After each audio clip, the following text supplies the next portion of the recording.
تو वहीं जम्मू कश्मीर के मुफ्ती आजम ने इस मामले पर क्या कुछ रद्द अमल जाहिर किया है, आपको सुनवाते हैं। उन पे फैसले थोप रही है, उनको मजबूर कर रही है कि वो अबया छोड़ के आ जाएं, वो ना पहने। एडमिनिस्ट्रेशन ये कह रही है कि नहीं, ऐसा कुछ नहीं है। हमने उनको सिर्फ ये कहा है कि एक कलर में आप यूनिफॉर्म के ही रंग में आप बुर्का पहन सकती हैं या अबाया पहन के स्कूल आ सकती हैं। अब चूंकि दो बातें इसमें हैं, एक तो रहने वाली स्कूल जो ये विश्व भारती स्कूल है, ये पहले को एजुकेशन इसमें नहीं थी, ये सिर्फ ख़वातीन के लिए मखसूस था।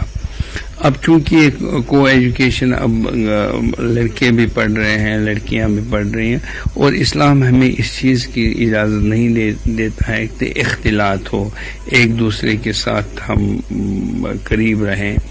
तो इसमें बहुत सारे मामलात पेश आते हैं। लिहाजा अगर ख़वातीन अपने लिए ड्रेस कोड का इंतखाब करती हैं, लेकिन स्कूल एडमिनिस्ट्रेशन को कॉन्फिडेंस में लिया जाए, रंग के एतबार से, यूनिफॉर्म की कलर के एतबार से, इसमें कोई हर्ज नहीं है। और मैं समझता हूँ कि लोगों को अब पैनिक नहीं होना चाहिए, और स्कूल एडमिनिस्ट्रेशन हसास है इस मामले में, और वो ये समझते हैं कि इसके नताइज कितने खतरनाक निकल सकते हैं।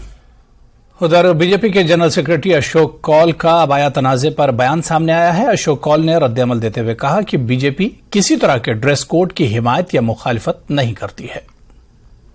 नहीं है उसमें, ये तो एक रिलीजियस है, ऐसा हमारा ऐसा कुछ नहीं है। हमने कभी इसका न विरोध किया न पक्ष किया है।